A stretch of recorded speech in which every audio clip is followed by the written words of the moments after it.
Saudi अरब की यकीनन बड़े फख्र से कहते हैं कि इसकी तामीर और तरक्की में पाकिस्तानियों का खून पसीना शामिल है। इस वक्त सबसे बड़ा प्रोजेक्ट जो पाइपलाइन में है और अल्लाह करे हम सबको दुआ करनी चाहिए कि वो जल्द अज जल्द जो है आगे उसको फाइनलाइज हो जाए। That is the refinery project worth almost $10 billion जो ग्वादर में लगनी है।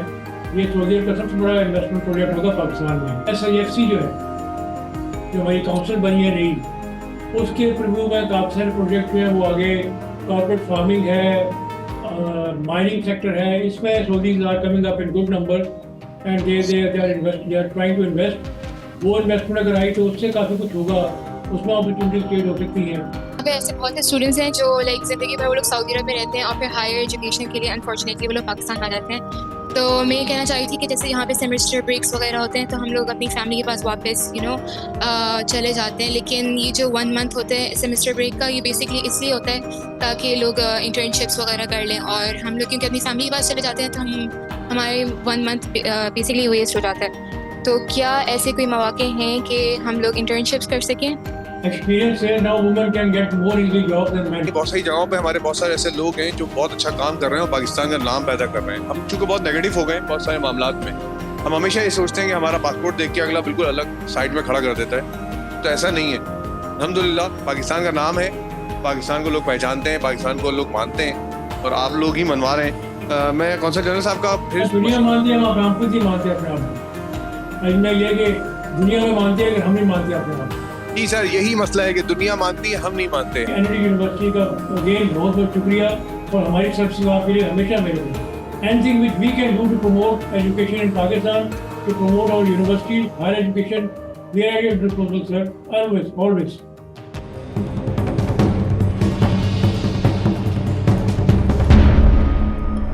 औज़ुबिल्लाहि बिस्मिल्लाहिर्रहमानिर्रहीम। MHS स्पीक्स में मैं हूँ मुस्तफ़ा हबीब सिद्दीकी।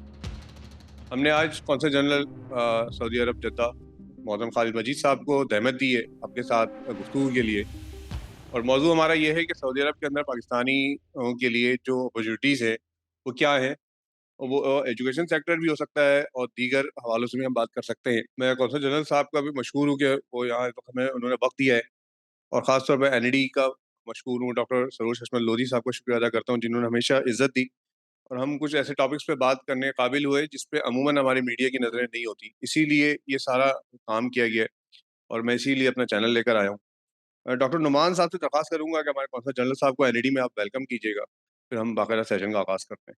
डॉक्टर नुमान साहब सीनियर डीन है NED के। Bismillahirrahmanirrahim. Your Excellency, Mr. Khalid Majid Saab, Consul General of Pakistan in the Kingdom of Saudi Arabia, Engineer Sohail Bashir Saab, Chairman, Institution of Engineers Pakistan, and a very senior professional of this country, faculty members, students, researchers, scholars, ladies and gentlemen. It is an honor and privilege to welcome the Honorable Consul General of Pakistan to Saudi Arabia in this session. Just to inform the Honorable Consul General about NED University, this is one of the oldest institutions of Pakistan, teaching and producing graduates now in engineering, architecture, computer science, and many other disciplines. It is also one of the pioneering institutions that has contributed manpower to various overseas locations, including Kingdom of Saudi Arabia. Today, this session is basically addressed to this very promising audience that comprises young people from various disciplines, engineering and other disciplines. And while normally we look at the countries of the Gulf from the standpoint of economic and employment opportunities, I think it is also very important to remember that the Kingdom of Saudi Arabia offers many opportunities in higher education, research, and learning. So there will be many matters that will be of concern to, in fact, learn and educate ourselves about the opportunities that Kingdom of Saudi Arabia offers. And from that standpoint, I believe that this session is going to be very useful. In fact, very beneficial for this young audience to learn and also explore their opportunities and available options that they can perhaps have from the Learned Consul General. So on behalf of NED University of Engineering and Technology, I welcome the Honorable Consul General and we look forward to hearing from him and also from this very learned audience. Thank you. बहुत शुक्रिया doctor साहब। मैं सुहेल बशीर साहब आपको भी खुशामदीद कहता हूँ। IEP के चेयरमैन हैं। बिस्मिल्लाहिर्रहमानिर्रहीम। सबसे पहले हबीब आपका शुक्रिया कि ये अपॉर्चुनिटी दी। आज से एक हफ्ते पहले जब इस प्रोग्राम की बातचीत हो रही थी तो मुझसे वाइस चांसलर एनईडी यूनिवर्सिटी ने कांटेक्ट किया और ख़ास तौर पे ये कहा कि ये प्रोग्राम जो एक अपॉर्चुनिटी है, इसमें ना सिर्फ एनईडी के लोग शामिल हों बल्कि जो यंग प्रोफेशनल्स हैं, जो रिसेंटली पास ग्रेजुएट्स हैं या सीनियर ग्रेजुएट्स हैं और जो कि सऊदी अरेबिया में कोई अपॉर्चुनिटीज़ देखना चाहते हैं, उनके लिए भी ये एक अच्छा प्रोग्राम है। तो हमने इंस्टीट्यूशन ऑफ इंजीनियर्स ने पाकिस्तान ने भी इसमें कोलैबोरेट किया और ये प्रोग्राम जो है इनफैक्ट एनईडी और आईपी की कोलैबोरेशन से इस वक्त हो रहा है। इंस्टीट्यूशन ऑफ इंजीनियर्स जो दुनिया में सबसे पहले 1870 में जो है लंदन के कॉफ़ी हाउस में बना, उसके बाद तकरीबन 1938 में ये जो है इंडिया में जब ब्रिटिशर्स आए तो उसको लेकर आए, कलकत्ता में इसका हेडक्वार्टर बना। फिर 1948 7 मई 1948 को कायद-ए-आज़म मोहम्मद अली जिन्ना ने इसकी संग बुनियाद रखी ढाका में, उस वक्त के ईस्ट पाकिस्तान में। 1948 जो है ये पहला इंस्टीट्यूशन है इंजीनियर्स का जो कि पाकिस्तान में बना, बल्कि इनफैक्ट पहला इंस्टीट्यूशन है किसी भी प्रोफेशनल बॉडी का जो पाकिस्तान में बना और डायरेक्ट कायद-ए-आज़म मोहम्मद अली जिन्ना, और बड़ा स्पेशल मैसेज कायद-ए-आज़म का इस मौके पे उन्होंने दिया था। फिर ये इसका सिलसिला चलता रहा और इस वक्त हमारे पास हमारे तकरीबन 50,000 से ज़्यादा मेंबर्स हैं सारी दुनिया में, और इस वक्त इसके सेंटर्स जो हैं वो हेडक्वार्टर इसका लाहौर में, कराची, हैदराबाद, सक्कर, मुल्तान, फैसलाबाद, लाहौर, इस्लामाबाद, पेशावर, कोयटा और गिलगित, यहाँ पे इसके सेंटर्स हैं। और इसके सब सेंटर्स जो हैं, इसका एक मेन सेंटर जो है रियाद जद्दा में है, 2 सब सेंटर सऊदी अरेबिया में भी है, एक जद्दा में और एक तेहरान में, एक सब सेंटर इसका बहरीन में है और एक इसका sub centre United states of America में है जो कि ट्राई स्टेट में है, न्यूयॉर्क, कनेटिकट और न्यू जर्सी। इस इंस्टीट्यूशन का असल मकसद ये है कि इंजीनियर्स को नई जो चीज़ें हो रही हैं कि रिस्पेक्टिव फील्ड्स में, उससे आगाही देने के लिए मुख्तलिफ सेमिनार्स, CPD प्रोग्राम्स, कॉन्फ्रेंसेस करते हैं। तकरीबन हर साल 8 इंटरनेशनल कॉन्फ्रेंसेस जो हैं आईपी के बैनर के तहत एनईडी के साथ मिलके कराई जाती हैं। और अभी रिसेंटली हम बिल्कुल इसी वीकेंड के ऊपर जो है ना फर्स्ट टाइम एक कॉन्फ्रेंस जो है कंप्यूटर सिस्टम्स की, वो हम थर लेकर जा रहे हैं, और थर में जो है 12 और 13 को जो है कंप्यूटर सिस्टम इंजीनियरिंग की कॉन्फ्रेंस भी जो है वहाँ पर इंशाल्लाह वो होगी। बहुत शुक्रिया जल्द साहब। हमारा मकसद भी यही है कि ज़्यादा से ज़्यादा आप लोगों को अवेयर कर सकें।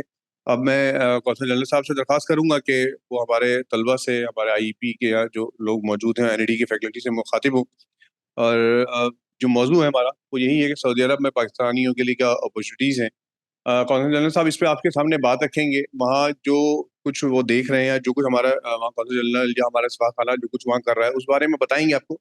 तकरीबन 10 से 12 मिनट की गुफ्तगू होगी उनकी, और उसके बाद हम आपको मौका देंगे कि आप सवाल जवाब कर सकें उनसे डायरेक्ट, और बराह रास्त आपके सवाल जवाब होंगे। और इंशाल्लाह हमारा इस सेशन 40 मिनट्स का तकरीबन होगा। ठीक है कौंसल साहब, आपको दरख्वास्त है आपसे कि आप इस मौजू पे गुफ्तगू रखिएगा प्लीज। बहुत बहुत शुक्रिया। बिस्मिल्लाहिर्रहमानिर्रहीम। नहायत काबिल एहतराम मोहतरम सुहेल बशीर साहब, डॉक्टर नवान साहब, मेरे प्यारे भाई मुस्तफा हबीब साहब, faculty members and students of NED university, सबसे पहले तो आप सबको मेरी तरफ से अस्सलाम वालेकुम and very pleasant good morning. मैं मुस्तफा भाई का मशहूर हूँ कि उन्होंने इतना अहम मौजू के ऊपर इस प्रोग्राम को ऑर्गेनाइज किया और मुझे इसमें शिरकत करने का मौका फराहम किया। मैं एनईडी यूनिवर्सिटी की इंतज़ामिया का भी तहे दिल से मशहूर हूँ। मैं उनके इस एफर्ट को अप्रिशिएट करूँगा, और मैं इस चीज़ को बिलखुसूस अप्रिशिएट करूँगा कि वो जो एकेडमिक और बड़ी पॉजिटिव और हेल्दी जो एक्स्ट्रा करिकुलर एक्टिविटीज़ है इस किस्म की, उसका इनेकाद करते हैं, उसको प्रमोट करते हैं अपने स्टूडेंट्स की बेहतरी के लिए। वह ऑल स्टूडेंट्स का मशहूर हूँ कि जिन्होंने बड़ी तादाद में प्रोग्राम में दिलचस्पी ली, और उनकी शिरकत से लग रहा है कि वो कितने कीन और इंटरेस्टेड हैं। सऊदी अरब के बारे में मैं आपको मुख्तसरन सिर्फ उसका कहते हैं रन डाउन ये एक ब्रीफ इंट्रोडक्शन है। गरचे Saudi Arab is household name in Pakistan. हर बच्चा जो है, हर बाशिंदा हमारा सऊदी अरब के हवाले से बखूबी वाकिफ है। इसकी मखसूस जो हमारे साथ स्पिरिचुअल, रिलीजियस, कल्चरल और स्ट्रेटेजिक जो एक लॉन्ग स्टैंडिंग पार्टनरशिप है, जो कि मैं समझता हूँ अनमैच्ड है, अनपैरेलल है, जिसका कोई और किसी के साथ कंपैरिजन ड्रॉ नहीं किया जा सकता उस हवाले से। और ये सबसे बड़ा जो है वो मरकज़ है पाकिस्तानियों का पाकिस्तान से बाहर। अगर हम देखें तो सबसे बड़ी जो पाकिस्तानी डायस्पोरा है historically outside Pakistan, that is stationed in the Kingdom of Saudi Arabia since many decades. यानी कि इस वक्त भी जो रफली एस्टिमेट है कि between 2.5 million to 3 million Pakistani who are settled here in the kingdom, keep on moving, workforce आ रही है, जा रही है, हर साल कॉन्ट्रैक्ट खत्म करके लोग वापस जा रहे हैं, उसी हिसाब से नए लोग आ रहे हैं। तो ऑन दी एवरेज यहाँ पे 2.5 मिलियन 2.5 मिलियन पाकिस्तानी डायस्पोरा पिछले 7-8 दहाइयों से, जब से ये मुल्क पाकिस्तान बना है उसके बाद से सबसे पहली जो नॉन अरब एक्सपेक्टेड कम्युनिटी जो इस मुल्क में आई थी वो पाकिस्तानी थी, अल्हम्दुलिल्लाह। और ये एक ऐसा एजाज़ है कि जो हमेशा हमारे लिए काबिल फ़ख्र, हमारे लिए जो है वो पाक सऊदी ताल्लुकात में एक बहुत बड़ा आप कह सकते हैं कि संग मेल है। सऊदी अरब की यकीनन हम बड़े फ़ख्र से कहते हैं कि इसकी तामीर और तरक्की में पाकिस्तानियों का खून पसीना शामिल है। मेरी पिछले 3-3.5 साल में यहाँ पे जिस लेवल पे भी इंटरेक्शन हुई है, from common person to highest level royal family, मैंने वहाँ पे एक चीज़ बड़ी खसूसी तौर पे महसूस की, देखी, और वो है पाकिस्तान और पाकिस्तानियों के लिए खसूसी जज्बा, वार्मथ, कॉर्डियलिटी, फ्रेंडशिप। हमारे लिए क्या आगे अपॉर्चुनिटीज है? हमारे लिए हिस्टोरिकली ये सबसे बड़ा हमारा, आप समझ लें कि लेबर फोर्स की एक्सपोर्ट डेस्टिनेशन थी, इस वक्त भी है अल्हम्दुलिल्लाह।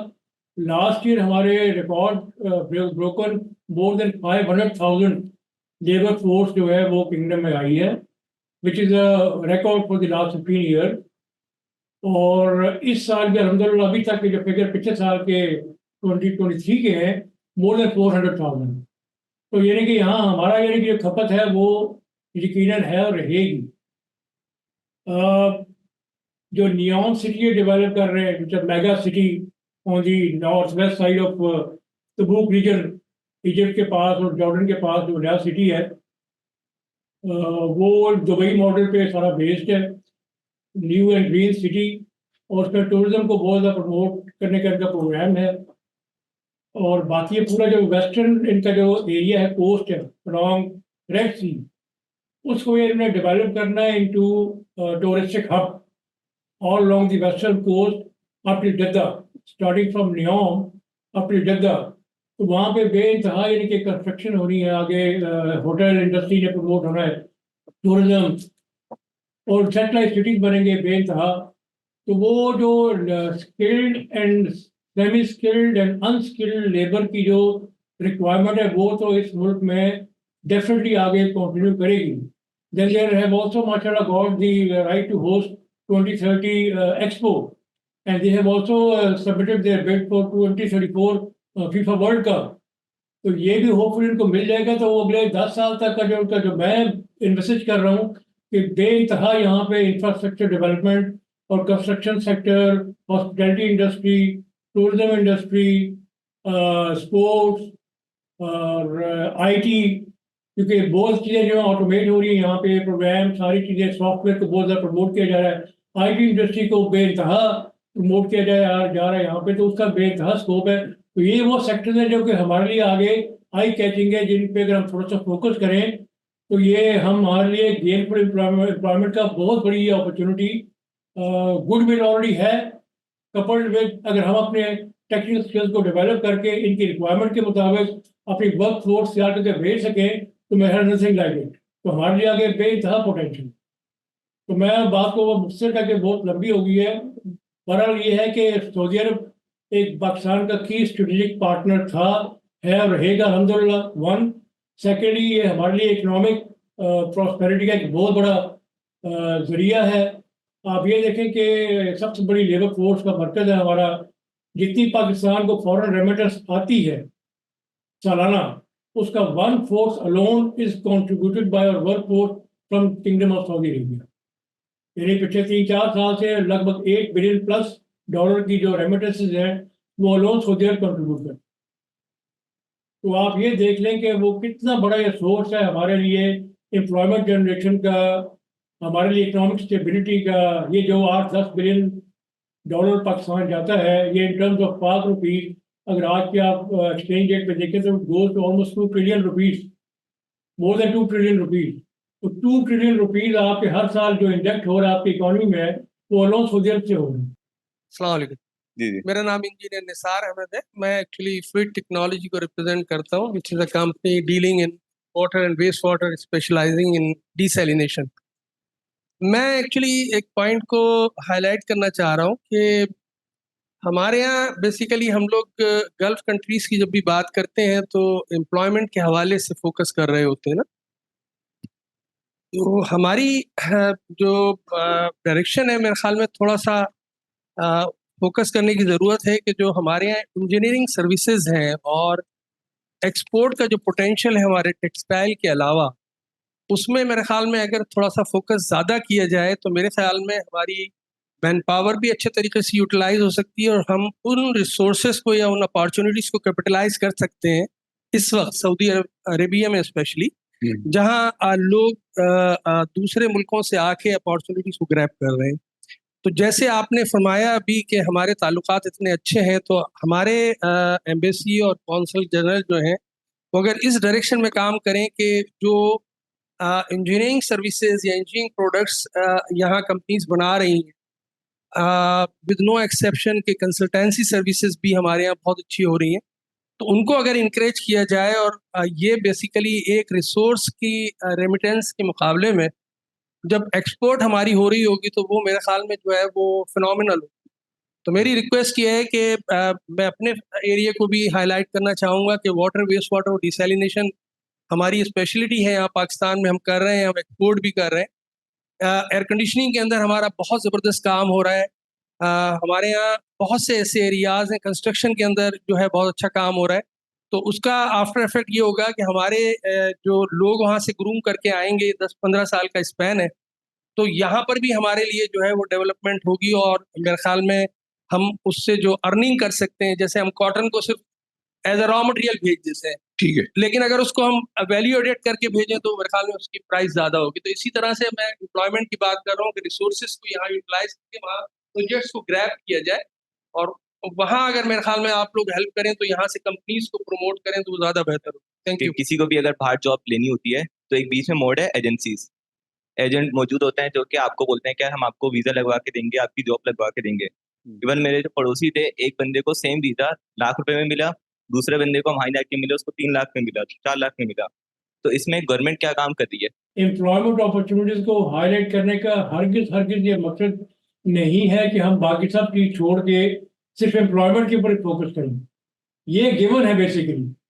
मेरा जो कहने का मकसद था वो ये था कि एम्प्लॉयमेंट अपॉर्चुनिटीज गिवन है यहाँ किंगडम में हमारे लिए, और ट्रेडिशनली हमारी ये एक बहुत बड़ी मार्केट है। हमने इस मार्केट को लूज नहीं करना है, रादर इसमें अपने आप को री इन्फोर्स करना है। देयर वाज अ टाइम जब यहाँ पे पाकिस्तानी ही थे और पाकिस्तानियों के अलावा कोई और नेशनैलिटी नहीं आती थी।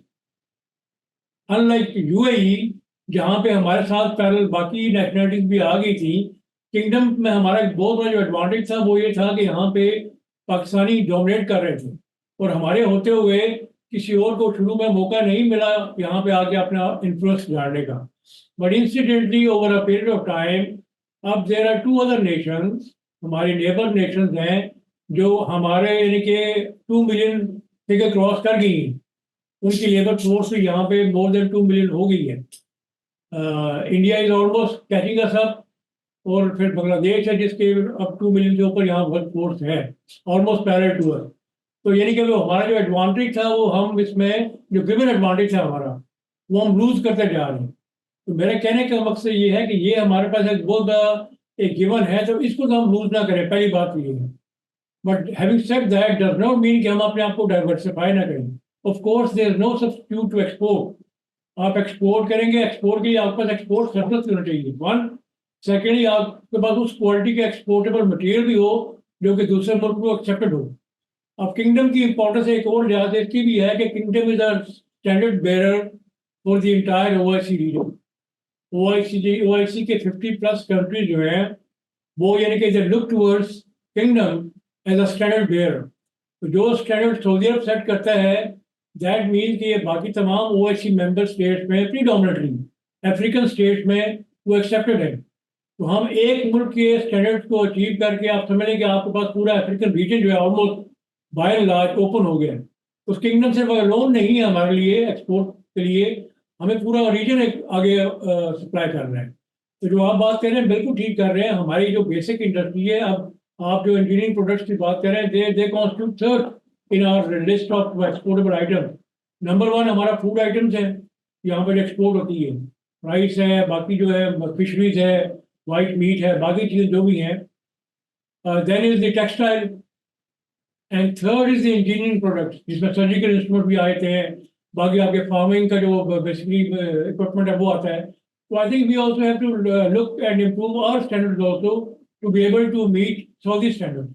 अगर हम इनके स्टैंडर्ड मीट कर जाएं और वो हम यहाँ पे अपना एक्सपोर्ट कर सकें तो ये एक बहुत बड़ा एवेन्यू खुल जाएगा। तो वी विल वेलकम दैट। हम तो कोशिश कर रहे हैं, अपने एफर्ट्स को प्रमोट करते हैं यहाँ पे। हम तो कई मीटिंग्स करवा चुके हैं अपने सेक्टोरल, हम अपने जो बिजनेसमैन हैं उनको यहाँ बैठा के, हम जो यहाँ पे सऊदी जो एक्सपर्ट्स हैं उनकी हम मीटिंग करवा चुके हैं। वो उनको एडवाइस करेंगे अपने आइटम्स को कैसे यहाँ पर रजिस्टर करवाएं, स्टैंडर्ड सऊदी स्टैंडर्ड को कैसे मीट करें। तो ये क्वेश्चन तो हो रही है, लेकिन मैं जब तक हम खुद अपना एफर्ट नहीं करेंगे, अपनी क्वालिटी को इम्प्रूव नहीं करेंगे, तो हमारे लिए कोई एक्सपोर्ट करना को बहुत बड़ा सक्सेसफुल एडवेंचर नहीं होगा। सेकंड, पाकिस्तान और जीसीसी का FTA which is very very important, अभी तक हमारा वो फाइनलाइज नहीं हुआ। We are at a very advance stage. Recently meeting में इन प्रिंसिपल एग्रीमेंट साइन हो गए, बट देयर सर्टेन एरियाज जिनमें नेगोशिएशन चल रही हैं। अब दुआ करेंगे वो जल्द से जल्द कंक्लूड हो जाए, क्योंकि जब अगर वो कंक्लूड हो गया तो फिर हमारा कम से कम ये है कि जीसीसी रीजन के साथ एक एफटीए के फ्रेमवर्क में काफ़ी सारी चीज़ें हमारी यहाँ पे एक्सपोर्ट हो सकेंगी बेहतर तरीके से as compare to what we are doing now. तो वो काफ़ी उससे फ़ायदा हो जाएगा। लेकिन अगेन द पॉइंट इज कि हमें खुद अपना एक्सपोर्टेबल सरप्लस सफिशिएंट क्वांटिटी में और क्वालिटी के साथ प्रोड्यूस करना पड़ेगा to be able to export it to Saudi Arab for that matter और any other destination. Saudi Arab आ गया तो मैं अश्योर करता हूँ आप लोगों को कि ये अफ्रीका तो कोई मसला ही नहीं जाना हमारे लिए। सऊदी अरब हमें फैसिलिटेट करेगा। तो हम we can have our outreach up till Africa if we are able to beat Saudi standard. बाकी दूसरा जो सवाल था आपका एजेंट के हवाले से, देखिए बात ये है कि दुनिया में हर जगह पे सप्लाई और डिमांड जो है वो चेन साइकिल चलता है। चीप लेबर की हर जगह पे डिमांड रहती है। जो भी इकॉनमी ग्रो कर रही होती है वहाँ पे चीप लेबर की डिमांड होती है और वो सब ढूंढते हैं कि हमें कहीं ना कहीं सस्ता लेबर मिल जाए। तो पहले काफ़ी सारे एवेन्यूज ओपन थे यहाँ पे, बाकी मुल्कों से भी आ जाया करता था चीप लेबर, लेकिन बाकी तमाम मुल्कों ने आस्ता आस्ता अपनी रजीम को जो है वो स्ट्रीमलाइन कर दिया है। अब वहाँ से इस तरह इलीगल इनफॉर्मल चीप लेबर लाना मुश्किल हो गया है। We still provide that wonderful opportunity. Agent mafia है, आई एग्री विद यू, उसमें लोग भी इस्तेमाल होते हैं। और अदरवाइज तो यहाँ पे जो रूल है उसके मुताबिक कोई भी जो कंपनी है, एंटरप्राइज है या इंडिविजुअल है, उसने बाहर से अगर लेबर मंगवाना है तो उस लेबर के मंगवाने का सारा खर्चा वो जिम्मेदारी उस कंपनी के स्पॉन्सरशिप जो दे रही है। हमारा जो है वो डबल जेपडी हो जाती है कि वो यहाँ से कंपनी जो है वो या तो वीज़े भेज देती है, मिडिल मैन होते हैं हमारे अपने होते हैं पाकिस्तानी भाई, ज़्यादातर हमारे अपने पाकिस्तानी भाई होते हैं। वो वीज़ा खरीद के जाके वहाँ पे लेबर से, जैसा आपने फरमाया ठीक कि कोई 1 लाख दे रहा है, कोई 3, वो हर एक की अपनी अपनी ग्रीड के ऊपर है तो वो कितना पैसा वो मिल्ट करता है। तो कोई 3 लाख ले लेता है, कोई 4 लाख ले लेता है, कोई 5 लाख ले लेता है, डिपेंडिंग ऑन कि कितना उसको वो मिल जाता है। बेसिकली जो है OEP जो है ओवरसीज एम्प्लॉयमेंट प्रमोटर, वो ministry of labour and man power के परव्यू में होते हैं। और कोशिश ये की जाए कि किसी रिलायबल OEP के थ्रू ही वीज़ा लिया जाए। आप जब भी कोई चीज़ लेते हैं तो आप तसल्ली तो करते हैं ना कि चीज़ आपने क्वालिटी के लिए ठीक नहीं है, प्राइस ठीक नहीं है, तो इससे अगर आप बाहर मुल्क में जा रहे हैं किसी दूसरे मुल्क में और इतना बड़ा आप अपना रिस्क ले रहे हैं, तो थोड़ा सा तो हर एक को ड्यू डिलिजेंस करनी चाहिए कि आप देख लें, चेक कर लें कि आप ठीक बंदे से वीज़ा ले रहे हैं। और गवर्नमेंट का ओवरसीज एम्प्लॉयमेंट ब्यूरो जो है वो उसकी पूरी पोर्टल है, वेबसाइट है, कंप्लेंट मैकेनिज्म है, सब कुछ है, तो वो उनके थ्रू बिल्कुल चेक कर सकते हैं इसको कि हमें ठीक वीज़ा मिला है कि नहीं मिला है। ज़्यादातर वीज़े फ्रॉड और जेली मिलते हैं, तो फिर यहाँ आके लोग जो है लावारिस होते हैं, उनका कोई यहाँ पे राइट, कोई प्रोटेक्शन नहीं होती है। वो अल्टीमेटली कौंसल खाने के पास या एम्बेसी के पास आते हैं, जब यहाँ पे कोई जलील हो जाते हैं और कोई उनका वाली वारस नहीं होता, फिर वो हमारे पास आते हैं कि हमें वापस पाकिस्तान भिजवाएं। तो we deal with such cases on daily basis. तो ये बेसिकली एक ओवरऑल एक रजीम है जिसको सीधा करने की जरूरत है। आई एग्री विद यू कि इसमें दोनों स्टेक होल्डर जो हैं, तीनों, एक गवर्नमेंट है, एक जो है वो OEPs है जो बिजनेस प्रमोटर्स है, वो एम्प्लॉयमेंट प्रमोटर्स, और एक जो क्लाइंट है। इन तीनों लेवल पे थोड़ी सी बेहतरी करने की जरूरत है, रजीम को स्ट्रीमलाइन करने की जरूरत है। तो मेरा इशू एड्रेस उससे वरना ये कंटिन्यू करता रहेगा। सर इसमें वर्कर्स का प्रॉब्लम है, इंजीनियर्स का, प्रोफेशनल्स का। जो आप हाई लेवल प्रोफेशनल का प्रॉब्लम नहीं है ये। Let me tell you, doctors, engineer, जो स्किल्ड लेबर है उसका प्रॉब्लम नहीं है ये। वो बिल्कुल ठीक तरीके से यहाँ आ रहे हैं, कंफर्टेबली आ रहे हैं, अपने एम्प्लॉयमेंट के तहत प्रॉपर तरीके से आ रहे हैं, they are drawing good salaries है। मेन प्रॉब्लम आ रहे हैं अनस्किल्ड लेबर पे, उसको मेजर मसाइल नहीं। कौंसलर साहब, मैं आपकी तवज्जो एक और एरिया में मबजूल कराना चाहता हूँ। यहाँ पे माशाल्लाह काफ़ी स्टूडेंट्स मौजूद हैं। सऊदी अरेबिया में जो है वो हायर एजुकेशन की स्कॉलरशिप्स की भी बहुत बड़ी जो है फैसिलिटी अवेलेबल है। हर साल कई लोग KF UPM भी जाते हैं और मुख्तलिफ यूनिवर्सिटीज़ भी जाती हैं। अगर काउंसलेट लेवल पे और एम्बेसी लेवल पे अगर कोई कंपाइल्ड लिस्ट जो है वो यूनिवर्सिटीज़ से शेयर की जाए, तो मेरा ख्याल है कि बच्चों के पास अच्छी अपॉर्चुनिटीज़ होंगी। ज़ाहिर है वेबसाइट्स के थ्रू ये इस वक्त भी कर रहे हैं, लेकिन अगर एक कंसोलिडेटेड कोई हर साल लिस्ट वहाँ से डेवलप हो जाए कि क्या क्या स्कॉलरशिप्स अवेलेबल हैं, ये सब उसको भी जो है वो यूज़ कर सकते हैं। Very valid question and very rightly said. पहले स्पोरेडिक स्कॉलरशिप तो थी ओपन मेरिट पे पाकिस्तानियों के लिए, लेकिन अलहमदिल्ला हमारे एफर्ट से, एम्बेसी के एफर्ट से लास्ट ईयर ऑनवर्ड उन्होंने एक्सक्लूसिवली पाकिस्तान के लिए अपनी मुख्तलिफ 25 यूनिवर्सिटीज़ में लास्ट ईयर 600 स्कॉलरशिप दी थी, इस साल 7 और इस साल उसको बढ़ा के 700 कर दी है। और उसका प्रोसेस ये है कि हर यूनिवर्सिटी जो है वो 25 यूनिवर्सिटियों की अपनी जो पोर्टल है वो वेब अवेलेबल है। Students are required to apply directly those universities. उनका अपना एक इंडिपेंडेंट सिस्टम है, मेरिट बेस्ड सिस्टम पे वो गेज करते हैं और गेज करके वो स्कॉलरशिप ऑफर कर रहे हैं। हम ये सारी इंफॉर्मेशन HEC को हर साल भेजते हैं, लेकिन आपकी तजवीज़ से मैं बिल्कुल इत्तेफाक करता हूँ कि ये ऐसी इंफॉर्मेशन जिसको जितना डिसमिनेट किया जाए उतना बेहतर है। तो आई नोटेड इट, और मैं इंशाल्लाह इस साल की तो आपको फिल फोर हम इस प्रोग्राम के बाद जो है आपको शेयर कर देते हैं। यूनिवर्सिटी जहाँ पे जितनी भी है वो भी, और पोर्टल ऑनलाइन टोटल कितनी स्कॉलरशिप थी, तो पोर्टल उसमें हमने क्या किया कि 25% कोटा जो है वो रखा है जो सऊदी बेस्ड पाकिस्तानी बच्चे हैं, और 75% कोटा जो है वो पाकिस्तान में जो बच्चे हैं।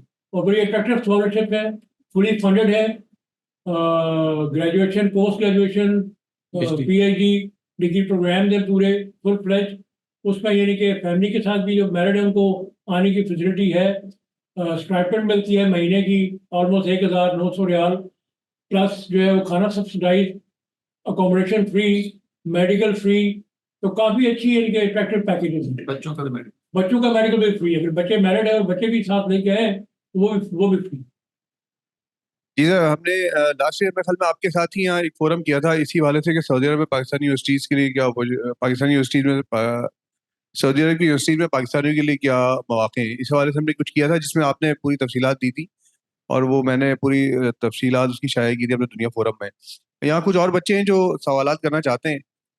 मेरे एक पीछे मैं ऐड कर लूँ, सॉरी एक से पहले आप आगे जाए, एक चीज़ मैं ऐड करूँ कि सर मेडिकल की नहीं है, ये बेसिकली सऊदी गवर्नमेंट की अपनी पॉलिसी है कि वो मेडिसिन में एडमिशन नहीं दे रहे। वो महला अपना उनका कोई शॉर्ट फॉल है जिसको कवर करना चाह रहे हैं, because for them it is quite expensive education.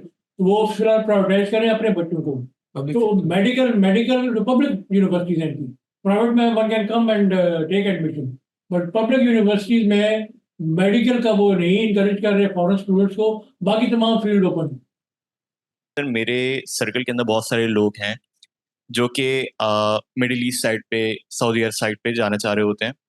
लेकिन मैंने यहाँ पे बहुत सारे केसेस ऐसे भी आए हैं मेरे साथ कि जो वहाँ पे गए, स्ट्रगल की, लेकिन डिसहार्ट होके वापस आ गए। तो सर मेरा सवाल ये है कि बेसिकली अगर वहाँ पे अगर कोई जा रहा है तो क्या रिसर्च ऐसी करके जाए? सबसे इम्पोर्टेंट चीज़ ये है कि सऊदी अरब में कफाला सिस्टम है, कफील सिस्टम है, एम्प्लॉयमेंट बेस्ड यहाँ पे जो है वो आपकी जो है विजिट होता है। ऐसे आप यानी कि without having any contract, without having any agreement किसी कंपनी के, वैसे आप विजिटर यहाँ पे आके तो आप अगर आप ये एक्सपेक्ट करेंगे 2-3 महीने रह के गुजार के वहीं को जॉब ढूंढ के और आप एम्प्लॉयमेंट गेन कर लेंगे, तो that is almost next to impossible है। लेकिन अगर आप वैसे आए और आके कोशिश करें कि यहाँ पे मैं 3-4 महीने रह के तो जॉब सीख कर लूँगा, फिर बड़ा मुश्किल है। I'm doing my mechanical engineering and I'm currently in my third year. So I was हमारे पास scholarships आई थी universities की ना, तो I was just going through the list of King Fahad University, Taif University, Jeddah University. So as a female and I have spent my 2 to 3 years in Saudi Arab as well.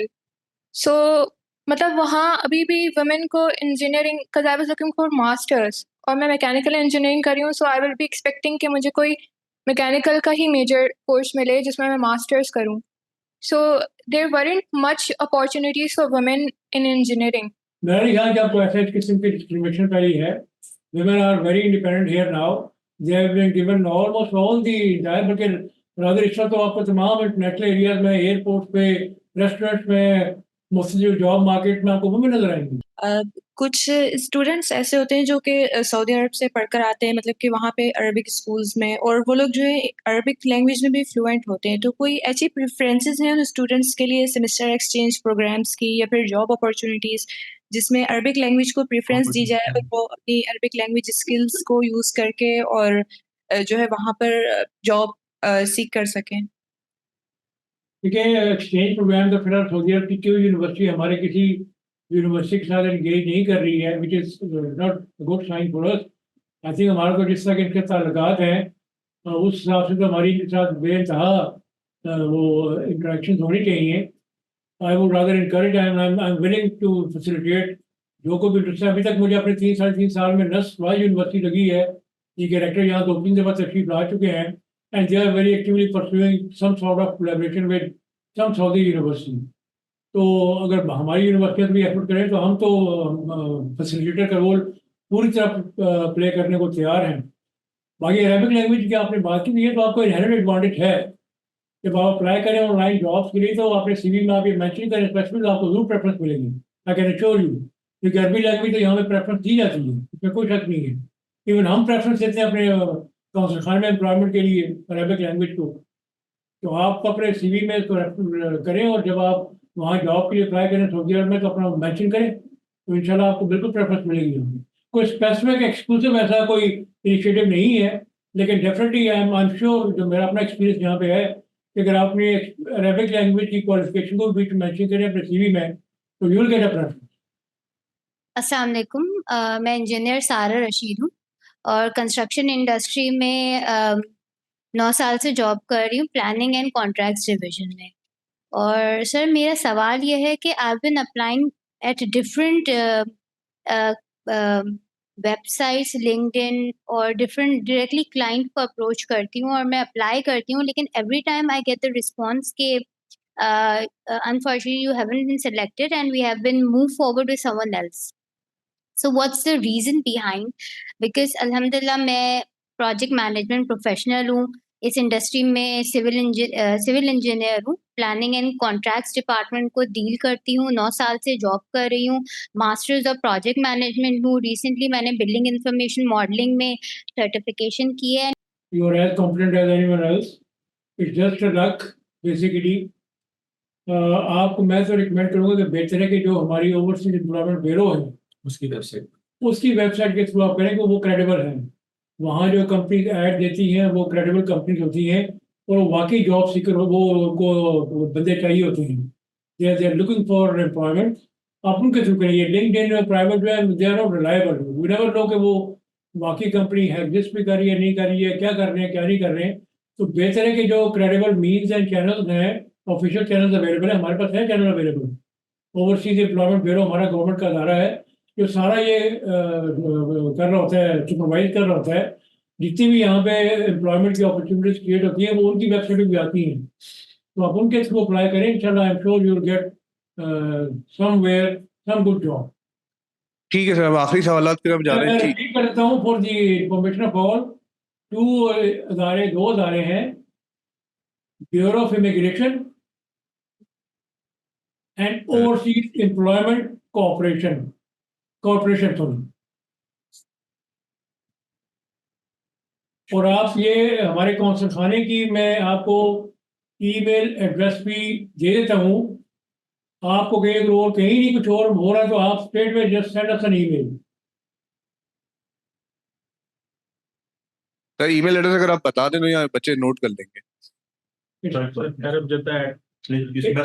मैं भी type करवा दूँ उस पर, आपको type होगा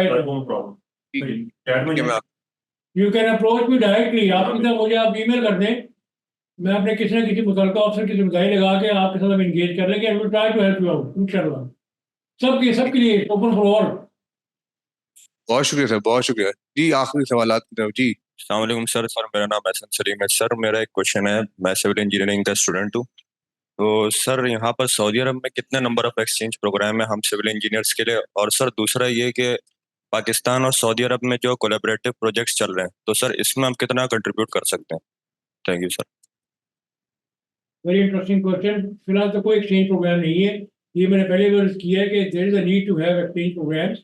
अभी तक सऊदी अरब की किसी यूनिवर्सिटी के हमारे किसी यूनिवर्सिटी का as far as I know कोई ऐसा स्पेसिफिक एक्सक्लूसिव एक्सचेंज प्रोग्राम नहीं है। We need to basically take this initiative और उसको हमें आगे प्रमोट करना चाहिए। बाकी जहाँ तक आप बात कर रहे हैं कंबाइंड प्रोजेक्ट्स की, तो इस वक्त सबसे बड़ा प्रोजेक्ट जो पाइपलाइन में है और अल्लाह करे हम सबको दुआ करनी चाहिए कि वो जल्द अज जल्द जो है आगे उसको फाइनलाइज हो जाए। That is the refinery project worth almost $10 billion जो ग्वादर में लगनी है।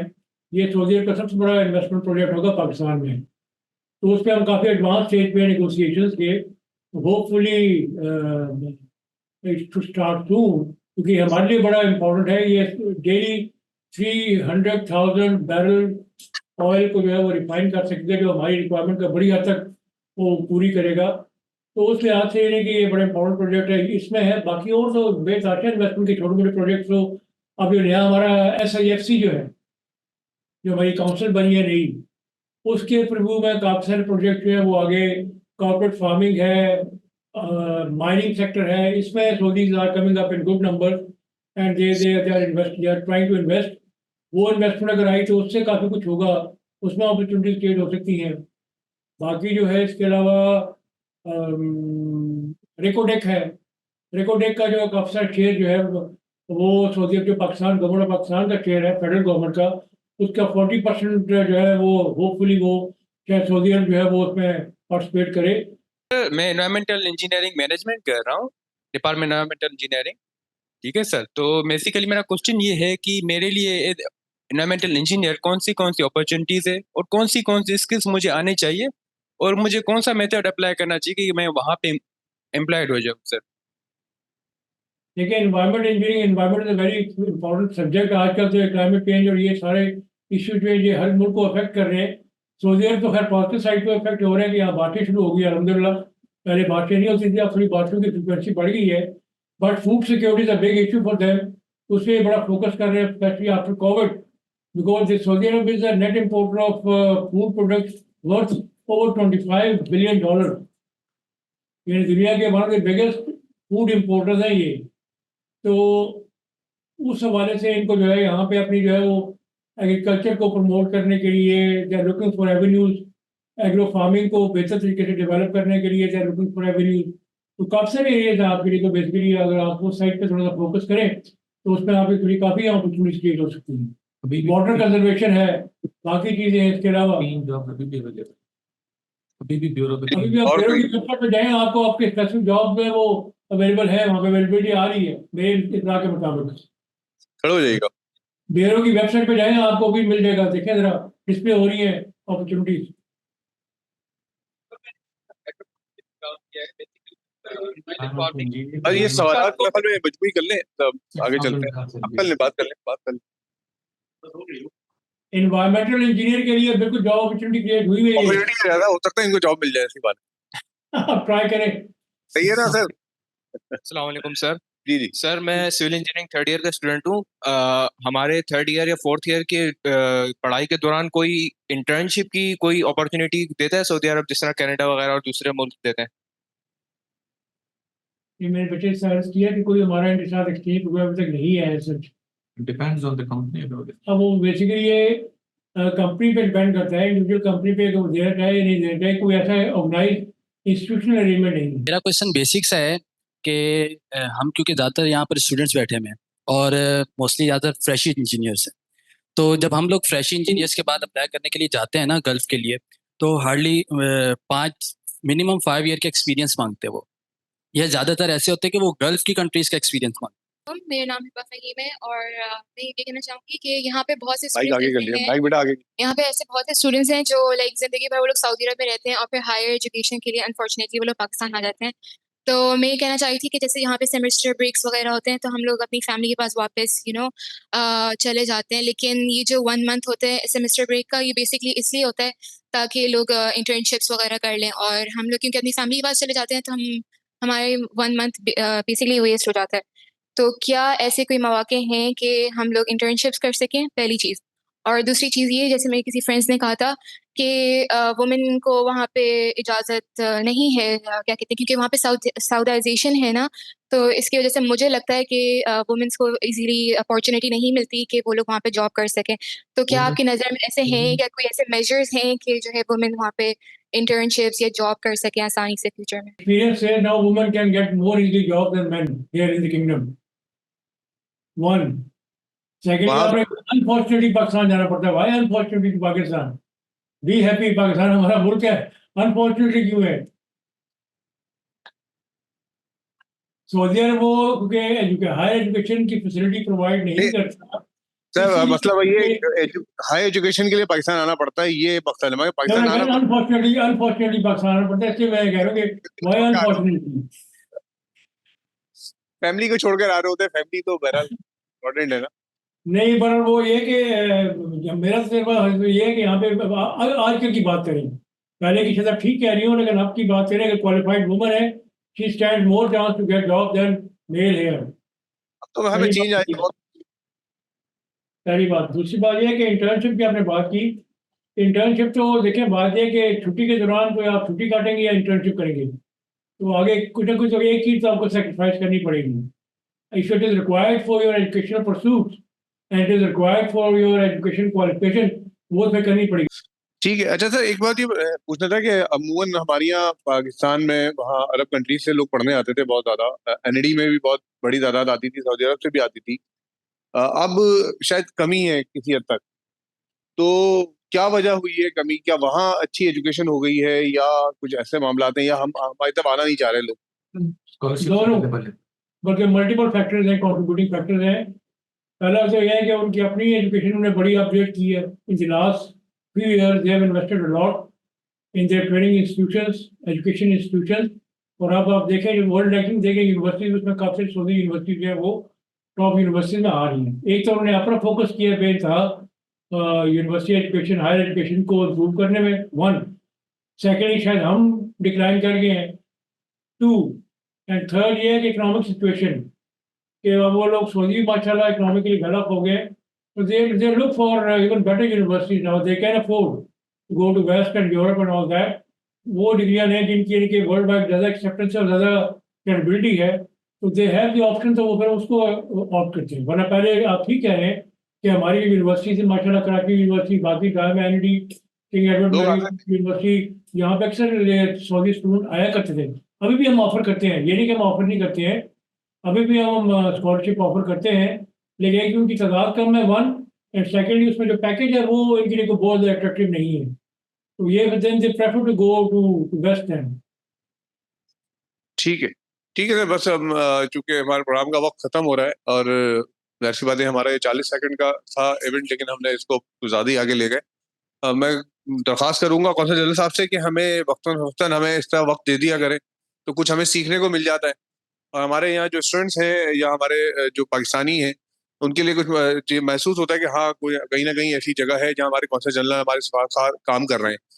क्योंकि सर अमूमन ये राय बनती है कि हमारे खाने काम नहीं कर रहे होते। तो जब मैं बात करता हूँ, मैं चूंकि खुद भी वहां से रहकर आया हूँ, तो देखता हूँ कि नहीं, बहुत सारी जगहों पे हमारे बहुत सारे ऐसे लोग हैं जो बहुत अच्छा काम कर रहे हैं और पाकिस्तान का नाम पैदा कर रहे हैं। हम चूंकि बहुत नेगेटिव हो गए हैं बहुत सारे मामलात में, हम हमेशा ये सोचते हैं कि हमारा पासपोर्ट देख के अगला बिल्कुल अलग साइड में खड़ा कर देता है। तो ऐसा नहीं है। अल्हम्दुलिल्लाह पाकिस्तान का नाम है, पाकिस्तान को लोग पहचानते हैं, पाकिस्तान को लोग मानते हैं और आप लोग ही मनवा रहे हैं। मैं कौंसल जनरल साहब का फिर दुनिया मानती है, हम खुद ही मानते हैं अपने आप को। अजमेर ये कि दुनिया में मानते हैं, अगर हम नहीं मानते अपने आप को। जी सर, यही मसला है कि दुनिया मानती है, हम नहीं मानते। हम बहुत ज्यादा अपने आप को, हम शर्मिंदा रहते हैं। लेटमेंट हैबिट हो गई है अपने आप को सेल्फ डिमोलिश करने की, सेल्फ एडमोनिश करने की, सेल्फ डिग्रेड करने की। छोटी बात के ऊपर हम हर चीज के ऊपर लान तान शुरू करते हैं। ये अच्छी हर हालत नहीं है। One has to be positive, अपने मुल्क की कदर करें। ये अल्लाह ताला का एक बहुत बड़ा नेमत है हमारे लिए। ये उन लोगों से पूछे जो कि स्टेटलेस हैं, जिनके पास अपना वतन नहीं है, अपनी सरजमीन नहीं है। हम उनसे मिलते हैं, उनसे इंटरेक्ट करते हैं और उनकी आंखों में जो एक वो कहते हैं ना बेबसी देखते हैं। और हमारे लिए वो जो उनके दिलो दिमाग में होता है you have identity, we don't even have an identity. तो अल्लाह ताला ने हमें इतना बड़ा एक नेमत से नवाजा है, इसकी कदर करनी चाहिए। मुल्क अच्छे बुरे नहीं होते, वहाँ बसने वाले अच्छे बुरे होते हैं। अगर हम खुद अच्छे होते हैं तो पाकिस्तान को दुनिया की कोई ताकत जो है वो नीचा नहीं दिखा सकती। अल्हम्दुलिल्लाह हमारे पास वो नेमतें हैं जो दुनिया के, मैं समझता हूँ, किसी मुल्क के पास नहीं हुई। अल्हम्दुलिल्लाह तो हमें अपने मुल्क की कदर करनी चाहिए और अपने इंस्टीट्यूशन की कदर करनी चाहिए, अपने इदारों की कदर करनी चाहिए। हम इतने गए गुजरे नहीं जितने हम अपने आप को समझते हैं। बेशक साल के तजर्बे की बेस पे दुनिया भर में 40-50 मुल्कों में रह के 5-6 मुल्कों में सरकारी तौर पे काम करके उस तजर्बे की बेस पे उसने तोड़ पे ये कह रहा हूँ कि हम इतने गए गुजरे जितने हम अपने आप को समझते हैं। One has to feel pride as a nation और अपने आप पे फख्र करें। हमें अल्लाह ताला ने बड़ा कुछ दिया, हमें बेहतर अपने आप को बेहतर करनी चाहिए। बाकी we are available, consul general is available 24/7 at your service, at your disposal. सब जो दोस्त आप बैठे हुए हैं आपके इंडिविजुअल कैपेसिटी में, कोई मसला है जॉब के हवाले से, बाकी हमने वेबसाइट आपको ईमेल शेयर कर दी है। कॉन्फिडेंटली हमसे आप इंगेज करें, कांटेक्ट करें।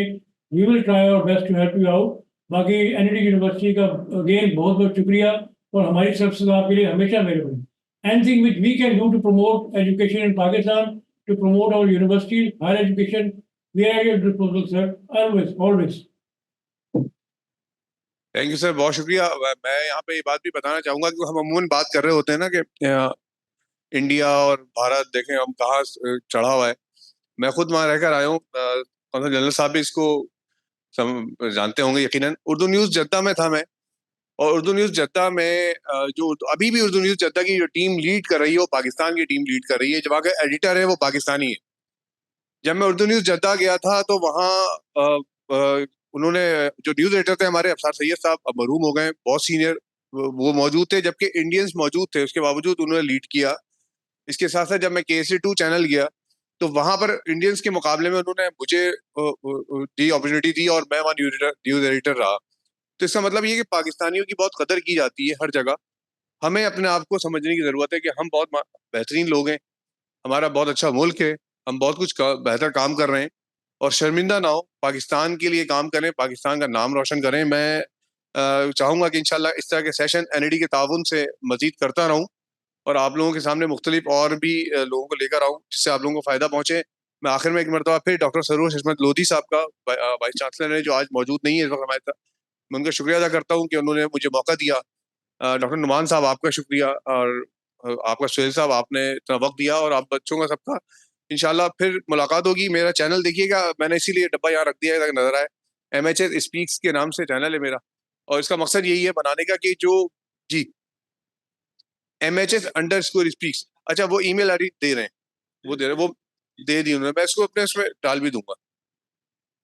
तो इसका मकसद यही है कि हम टॉपिक्स पे, ऐसे टॉपिक्स पे बात करें जिसकी जरूरत है हमारे माशरे को इस वक्त, हमारे पाकिस्तान को जरूरत है, इसकी जरूरत है। अगर आप लोग समझते हैं कि कोई ऐसा टॉपिक है जिसकी मौजू है, जिस पे लोगों को लेकर आना चाहिए, तो ऐसे मुल्क के सफीर हैं, तो ऐसे कौंसल जनरल हैं जिनसे बात की जाए, उनको लेकर आए, तो मुझसे आप रब्ता कर सकते हैं। मेरा इस चैनल के जरिए भी रब्ता कर सकते हैं, मुझे ये फ़ोन नंबर के जरिए भी कर सकते हैं। तो इंशाल्लाह आपके साथ दोबारा मुलाकात होगी। बहुत शुक्रिया। अल्लाह हाफ़िज़।